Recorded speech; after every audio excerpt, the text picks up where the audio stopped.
ng DIC ng District 3, Marikina, San Mateo, Montalban, ang ating minamahal na kapatid, Brother Patricio Beher. Purihin natin ang ating Diyos na buhay.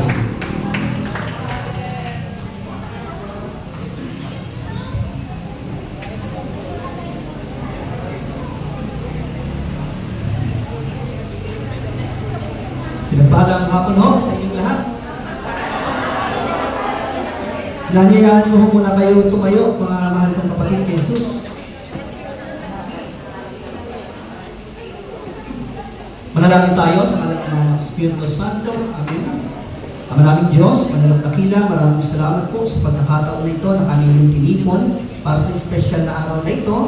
Pagtitipon para kami matuto ayon sa iyong kalooban. At ang kalooban mo, ang bawat lingkod, ang bawat anak mo ay nagmamature sa iyong banal na harapan.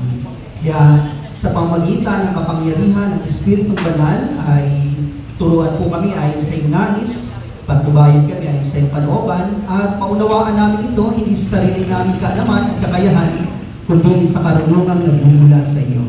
Lahat ng ito ay binabalik, ang lahat ng papuri ay aming ibinabalik sa tanging pangalan ni Kristo Jesus na aming Panginoon. Sa ngalan ng Ama, Anak, Espiritu Santo.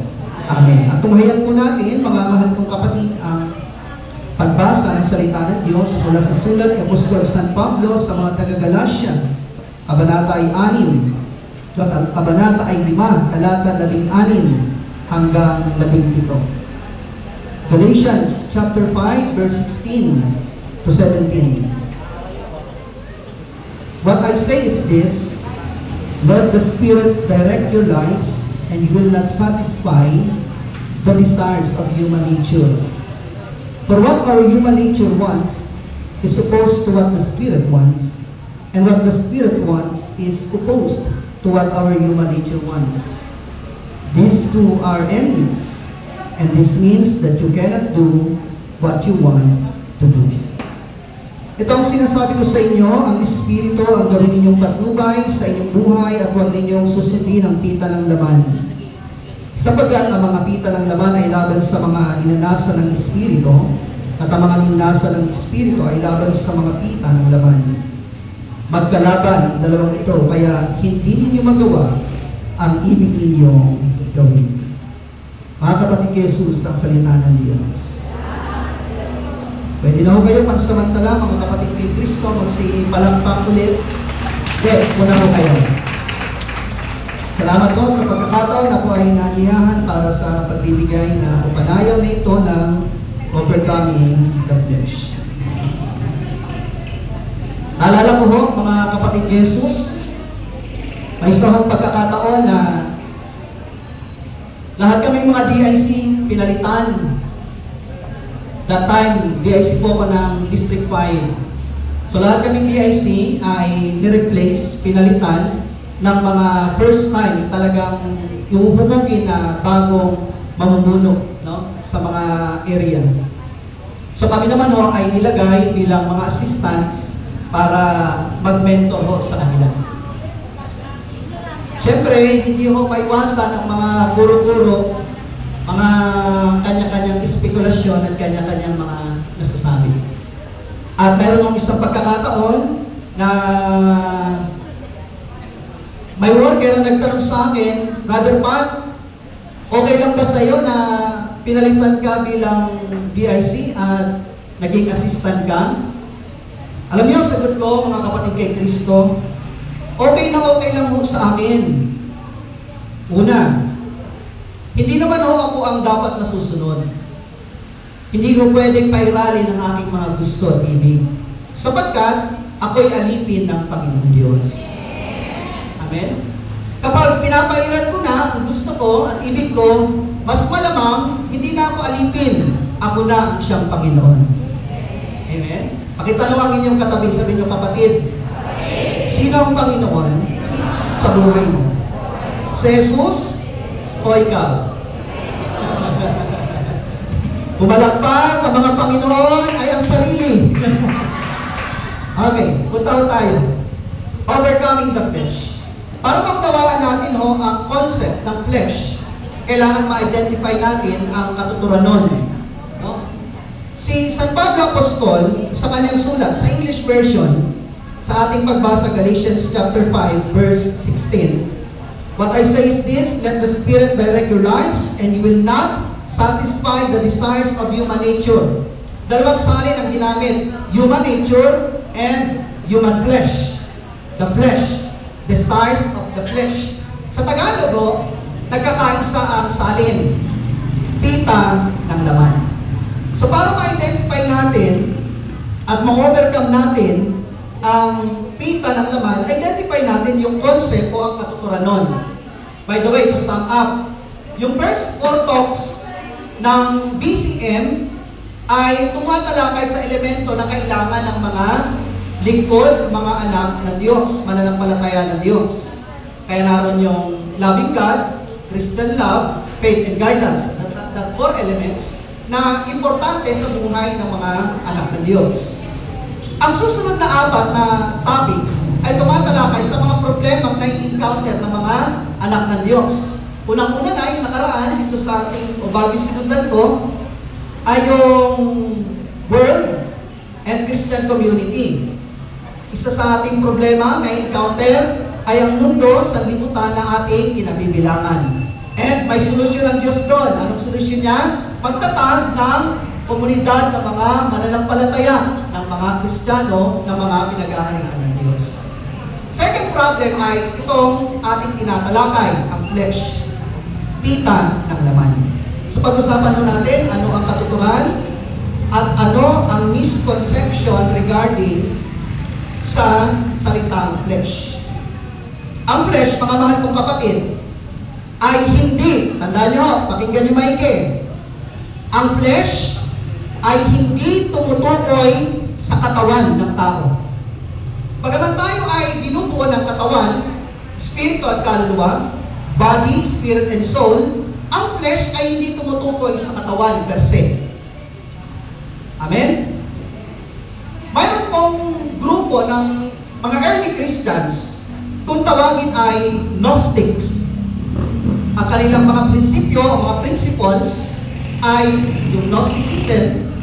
Ang paniniwala nila ay ganito: all matters are evil. Anong paniniwala nila? That all matters are evil. Dahil ang mundong ito ay nabanat ng kasamaan, lahat ng bagay dito sa mundong ito, including our body, ay masama. Kaya, ang dapat lang pahalagan ay spiritual. Kung masama ang katawan, tisin sana, hindi na pinagaling ni Kristo ang mga may sakit. Hindi na pinagaling ni Kristo ang mga pilay. Binigyan ng paningin ang mga bulag, nakapagsalita ang mga pipi at nakarinig ang mga bingi. Hindi na sana, mga mahal kong kapatid kay Kristo, binuhay ni Kristo ang mga patay. At lalong higit, hindi sana nagpakain ng libo-libo si Kristo kung hindi mahalaga ang katawan. Amen? Kaya both body, spirit, and soul ay importante sa kabuuan ng mga Kristiyano. So ang unang bagay, tandaan natin na ang katawan o ang flesh ay hindi tumutukoy sa katawan. Pangalawa para mabilis. Ang flesh ay hindi tumutukoy sa emotions. Tayo, mga tao, ay binubuo, kalakip ng pagkakalikha sa atin bilang tao, ay mayroong mga emosyon. Agree kayo doon? Kaya meron tayong mga nararamdaman. Masaya, malungkot, natatawa, naiiyak, naluluha. Amen? And a deeper sense, pag-ibig, hatred, at iba pa. Both positive and negative emotions are part ng ating human nature. Bahagi ho yun ng pagkatao. At ito ang dapat natin maunawaan. May mga positive na damdamin sa buhay natin na nagiging negative kalaunan. At mayroong mga negative na damdamin ng tao na nakakatulong at nagiging beneficial kapag nagagamit natin ang tama. Like for example, positive emotions. Love. mabuti ang pag-ibig. Pero kapag ang pag-ibig ay iniukol mo sa maling pag-ibig at pagmamahal, hindi natural, mali. Kapag inibig mo maling tao,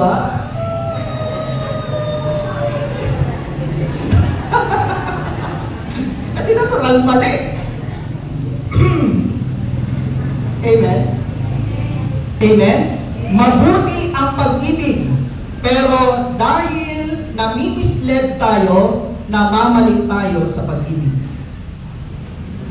On the other hand, mga mahal kong kapatid, mabuti ang pagiging masiyahin, to be joyful always. At madalas naman ho talaga natin marinig na tayo magalak at magsaya. Subalit, ulitin ko, mabuti ang magsaya, ang masama ay ang walang taros na pagsasaya. Amen? Yung wala nang humpay ang iyong kasiyahan at nauwi ka sa pagsasaya, hindi na kasama ang Diyos. Amen? Amen? Punta tayo sa mga, take for example, negative na damdamin. No? Ang salitang fear, negative, takot. Pero alam nyo, sa kabuuan ng banal na kasulatan, 365 times higit, binabanggit sa atin ng Panginoon na huwag matakot. Pero may isang pagkakataon na i-emphasize ni Kristo sa New Testament ang salitang matakot. Hindi ko 365 at higit pa, babanggitin ng Diyos na huwag matakot, huwag mag-alala, huwag mabalisa, huwag mangamba, at lahat ng kauri nun. Pero may isang pagkakataon, ini-emphasize sa New Testament, binabanggit ni Kristo na kayo'y matakot. Sa pagkakataon yon, huwag kayong matakot sa pumapatay ng katawan, at pagkatapos ay wala na. Pero matakot kayo sa pumapatay ng katawan, at nakapagtatapon nito kasama ng kaluluwa sa apoy ng impyerno. Walang iba kundi ang Diyos. Ang fear ay negative, pero kapag tama ang approach at ang application natin, ay nagiging tama sa harap ng Diyos. On the other hand, fearless. Sabi nyo fearless. Ang salitang fearless ay positive, walang takot. Pero pwedeng mauwi sa negative, ang fearless. Like for example, dahil fearless ka, nauuwi ka sa pagiging reckless. Drive ka ng 100 kilometers per hour sa highway, hanggang Superman ka pa. At hindi ka na natakot mamatay. At ingatan ang iyong buhay. Nagiging fearless. Ang fearless ay nauuwi sa reckless. Ang fearless ay nauuwi sa pagiging lawless. Wala ka ng takot lumabag sa batas. Ang fearless ay nagiging godless. Wala ka ng takot para sa Diyos.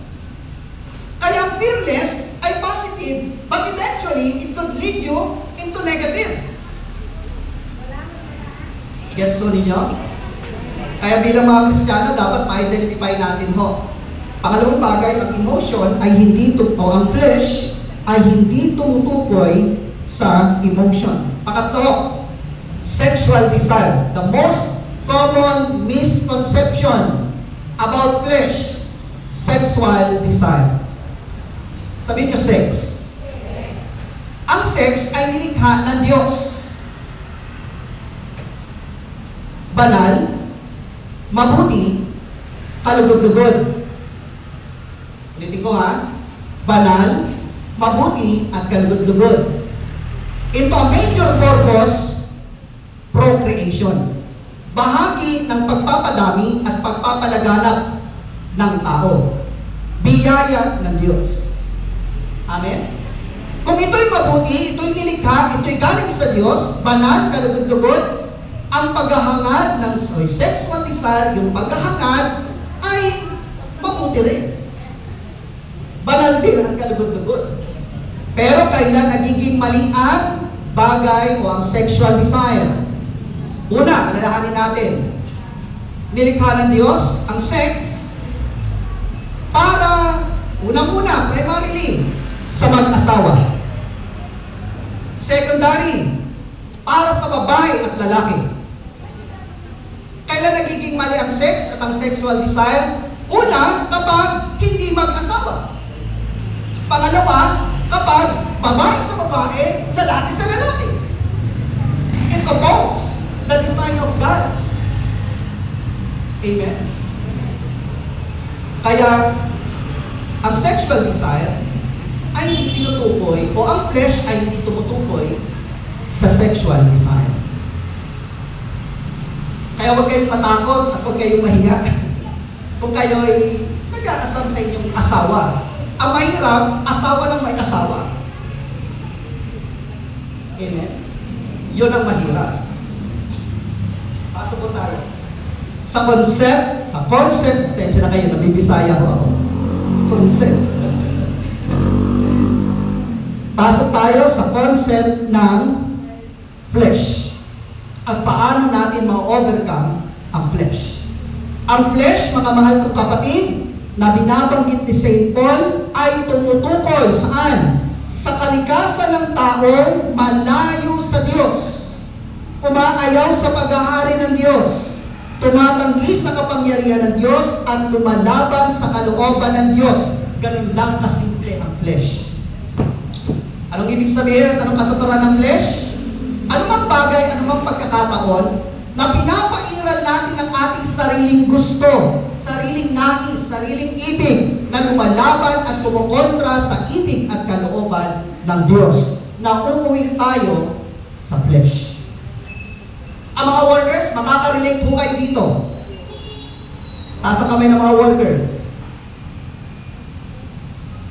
May ginalang ho, marami-rami. Makaka-relate kayo dito. Pansinin nyo sa gawain, mga mahal kong kapatid, usong-uso ang kaguluhan at tawayan. Usong-uso ang inggitan. Usong-uso ang silipan at marami pang bagay. Lingid sa ating kaalaman, nauuwi tayo sa pita ng laman, sa flesh. Nag-request ng reorganization. Nung napalitan ng mga worker, yung mga napalitan nag-opposition. Pag-reorg na naman ng panibago, yung pinalitan ng mga maggagawa ay mag-o-oppose na naman at gagawa na naman ng mga eksena. Wala nang katapusan ng kaguluhan sa gawain, sa prayer group, sa chapter. Bakit? Ang pinairal ay ang mga sariling kalooban at gusto sa buhay. Bago kayo mag-alala, hindi ako mag-alala. So ano ang solusyon? Ito ang solusyon. Ang Diyos o ang tao ay nakaisip ng sariling solusyon. Anong solusyon ng tao? Sumunod sa batas ng Diyos. Tama. Agree kayo doon?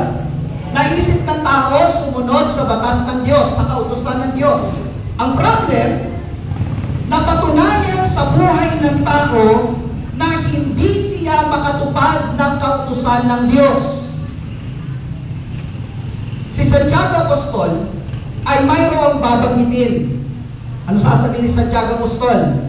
Yung mga tumutupad ng lahat ng kautusan, pero lumalabag sa isang bahagi nito ay nagkakasala sa buong kautusan. Wow! Imagine nyo kung gaano kabigat ang law.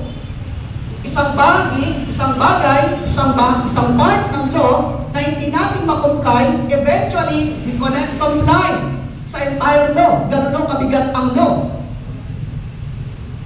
Kaya napatunayan, hindi kayang sumunod ng tao sa batas ng Diyos.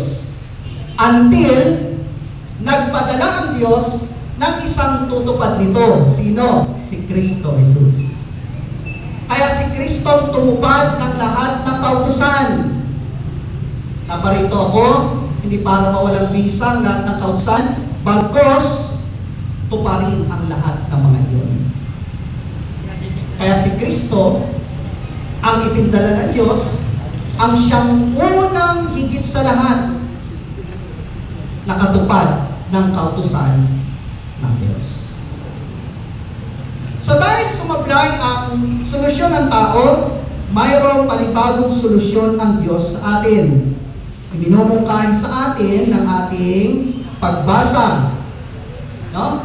Sabi ni San Pablo sa mga taga-Galacia, ito ang sinasabi ko sa inyo, ang Espiritu ang gawin ninyong patnubay sa inyong buhay at huwag ninyong susundin ang pita ng laman. Anong solusyon? To yield in the Holy Spirit. Sabihin nyo nga, yield. Meron ba rito mga nagdadrive? Taas nga ang kamay ng mga nagdadrive? Ang sasakyan, motorsiklo, four wheels, tricycle, at iba pa. Kapag doon nababasa ninyo sa kalsada ang signage, yield to bike lane. Ibig sabihin, umayon ka to give way to go through. Yun ang katuturan ng salitang yield. To give way and to go through. Sa madaling salita, ang solusyon ng Diyos para tayo ay magtagumpay, masupil natin ang mga sarili nating gusto, ang sarili nating kalooban, ang mga sarili nating nais, ang Espiritu ng Diyos ang maging patnubay at gabay ng ating buhay. Kaya nga ang DCM ay follow-up series ng topic ng Catholic Life in the Spirit Seminar. Bakit? We are going to yield into Holy Spirit. Kasama ang Espiritu Santo, ang mga anak ng Diyos ay pinapagtagumpay. Amen. Bahagi ng yielding to Holy Spirit. Una, having Jesus as Lord. Si Jesus ang ating Panginoon. Kaya kanina, kinakwento ko sa inyo kanina, na ang sagot ko doon sa sister na nagtanong kung okay lang sa akin, okay lang. Kasi hindi naman ako ang Panginoon. Mas kapag ang nasusunod na yan gusto ko, edi ako na malamang ang Panginoon. Gaano kadalas sa buhay natin ang mga ibig natin ang nasusunod? Higit sa ibig ng Panginoon. Madalas, ini-insist natin ang sarili nating gusto. Madalas, ini-insist natin ang ating mga nais.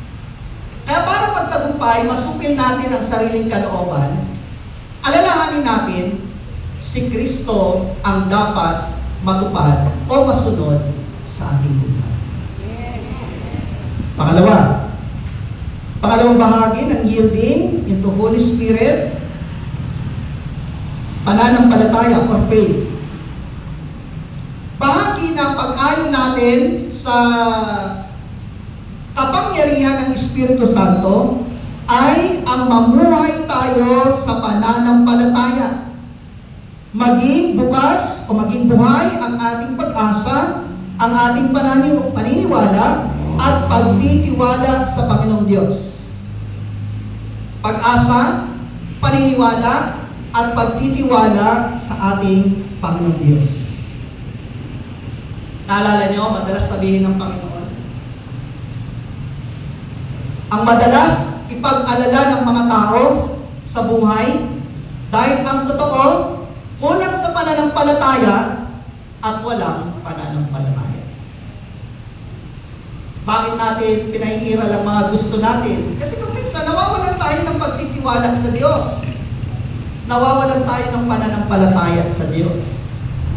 Para tayo makaayon sa Espiritong Banal, sa kapangyarihan ng Diyos, matuto tayong magtiwala. Ito, classic example, yung gospel natin this week.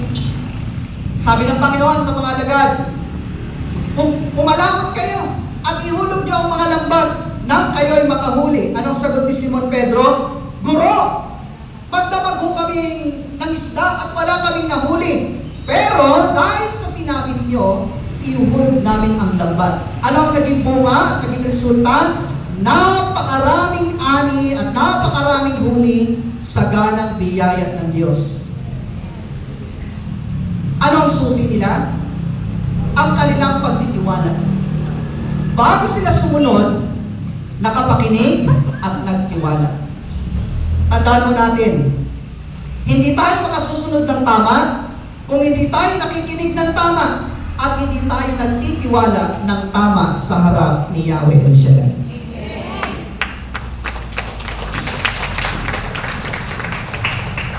Sunod, in yielding to Holy Spirit, please bear with me kasi hanggang 1:30 lang mo ako, 1:20 na. Sunod, rejoice with the Lord in all circumstances. Sabi niyo, magalak. Yan ang paalala ni St. Paul sa atin, magalak kayong lagi. Inuulit ko, magala kayo. Amen? Saan? Pagkakataon?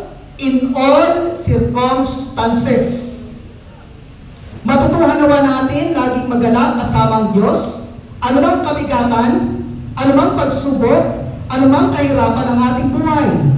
Ang pagiging positibo sa buhay, anumang pangyayari ay naglalarawan ng pagtanggap natin sa Espiritu ng Diyos. Kapansin nyo, yung mga anak ni El Shaddai, ang taglay natin, ibang-iba kaysa iba. Ang mga anak ng Diyos, ibang-iba kaysa iba. Pagkat hinira niyang lubos, di ba? Bakit? Kasi ang mga tao nag-i-struggle, and during their struggle, natural, naghihirap eh. May sakit, may karamdaman, may kawalan, may kakapusan, may kabigatan, may problema, may pagsubok. Kaya ng tendency, stress na buhay. Nakakita ba naman kayo ng stress na buhay tapos nakatawa? Tingnan niyo yung mga katabi niyo. Di ba? Mukhang stress. Di ba? Joke lang ako. Kasi ang pupungay na naman tayo eh. Papingit-pingit na kayo dyan eh. Di ba?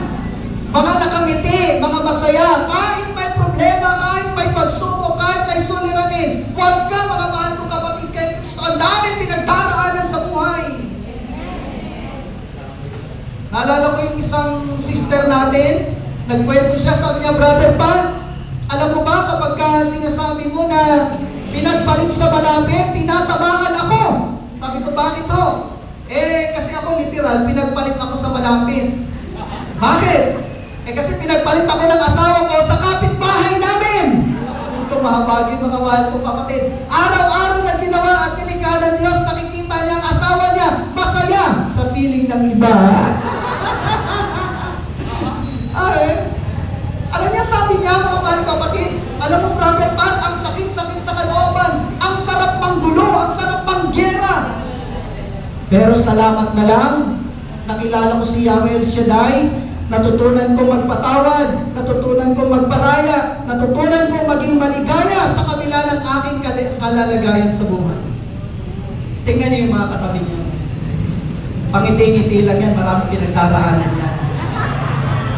Pero yung mga pangiti-ngiti niyo yan, larawan ang pagtanggap ninyo sa Espiritu ng Diyos. Surugo, mga mahal ko kapatid kay Kristo. Exercising authority. Sabi nyo nga, authority. Ang Diyos ay nagbigay sa atin ng kapangyarihan sa pamamagitan ni Kristo at ng Espiritong Banal. God gave us power and authority. Kapag ginagamit natin ang kapangyarihan na yon to overcome ng mga influence ng kalaban sa atin, no? Influensyahan ka ng kalaban. Sasabihin sa'yo ng demonyo, oy, ayan na naman yung kumari mo na nanloko sa'yo. Yan na naman ang BFF mo na nanlabang sa'yo. Iniskam ka, dinaya ka, niloko ka. Awayin mo!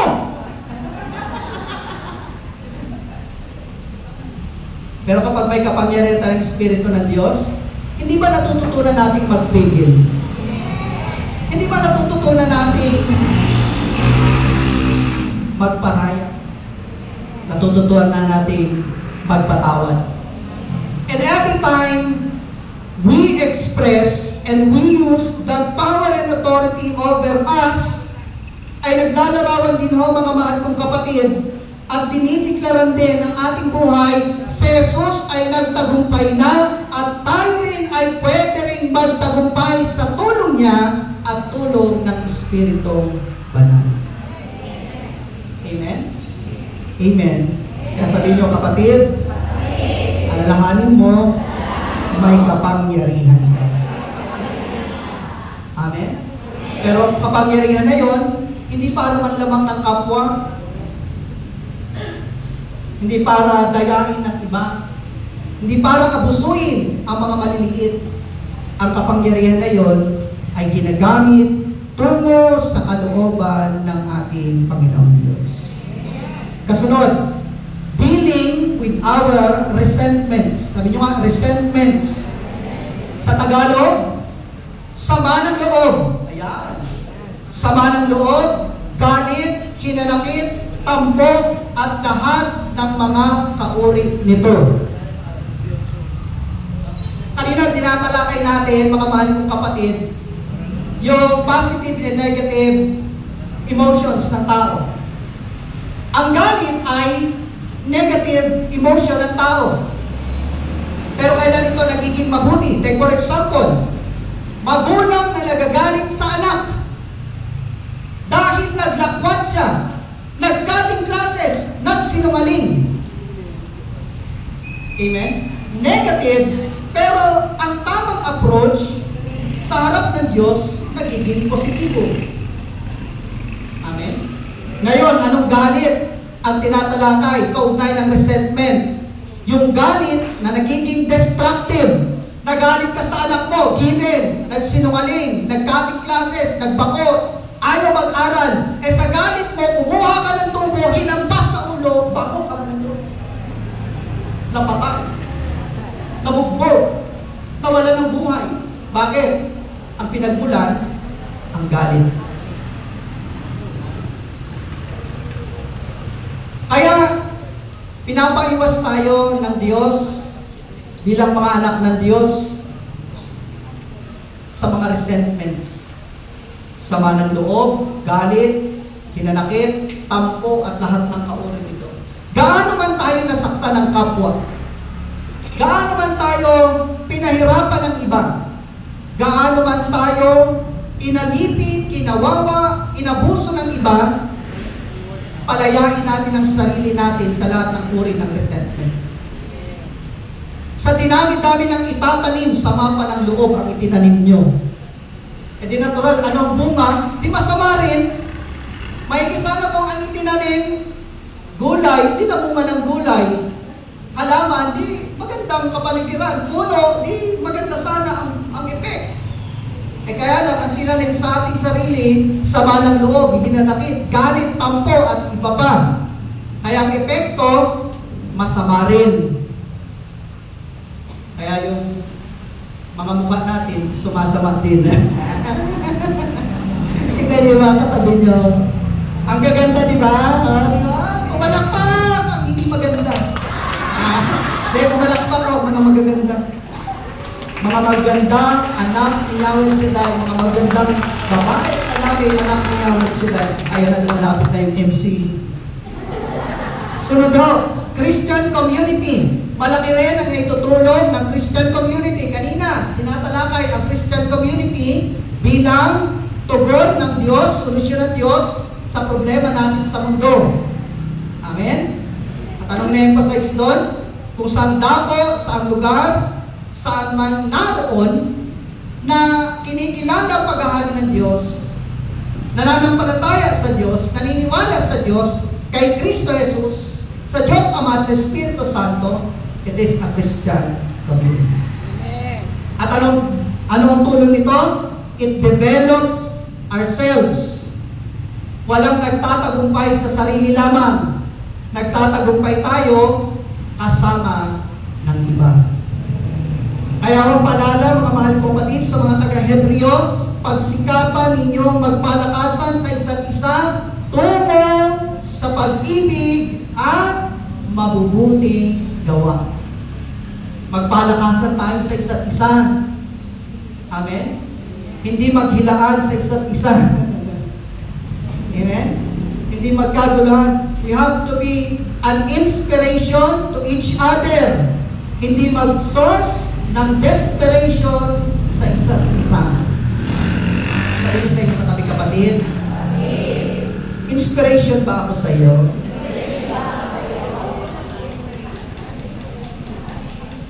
Amen?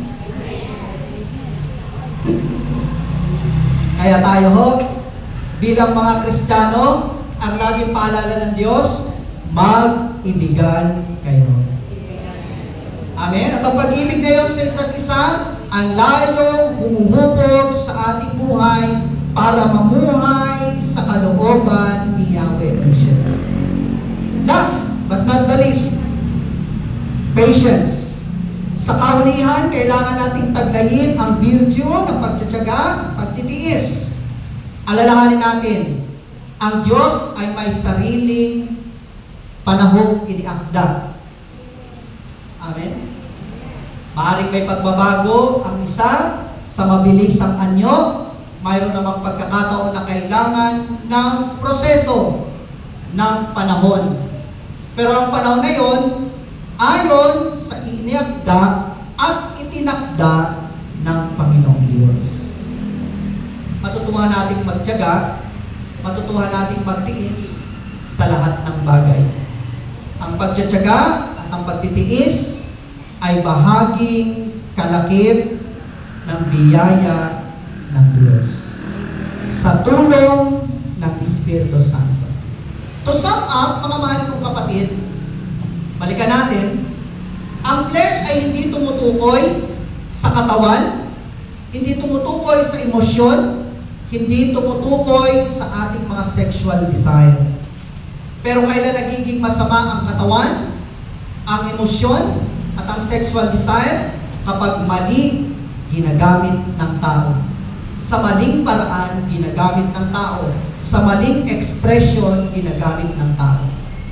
Paano tayo magtatagumpay? Higit sa pagsunod sa kautusan ng Diyos, dahil hirap tayong sumunod, matuto tayong magpasakop sa kapangyarihan ng Diyos. Ang Espiritu Santo. Hingin natin ang tulong ng Espiritu Santo. At paano natin tatanggapin ang Espiritu Santo? Siyempre, unang-una, ang pagkilala natin kay Jesus, ang buntong na anak. Binibigay at pinagkakaloob ang Espiritu Santo mula sa Ama sa pamamagitan ng buntong na anak. Kaya magkakaugnay ho, mga mahal kong kapatid. No? Ang pakikipag-isa natin kay Jesus ay pakikipag-isa natin sa Espiritu Santo at sa Ama. Ang nakikita ng Diyos Ama ay hindi ang mga pagkukulang natin, kung hindi ang katuparan ginawa ni Kristo na umabot sa krus ng Kalbaryo. Every time na tayo lumalapit, dumudulog, si Jesus ang nakikita ng Diyos Ama. Hindi ang ating mga kamalian, hindi ang ating kasalanan, hindi ang ating mga pagkukulang. Sa kabuuan, kagaya ng paalala ni San Pablo Apostol sa mga taga-Galacia, ang Espiritu ang gawin nating patnubay upang hindi natin sundin ang pita ng laman. Sa mga tuwid, paghariin natin ang kapangyarihan ng Diyos. Mamuhay tayo ay sa Kanyang kalooban at magtatagumpay tayo na supilin ang ating sariling kalooban. Salamat sa ating Panginoong Diyos. Ayun kayo, mga mahal ng kapatid. Tuloy tayong lapit at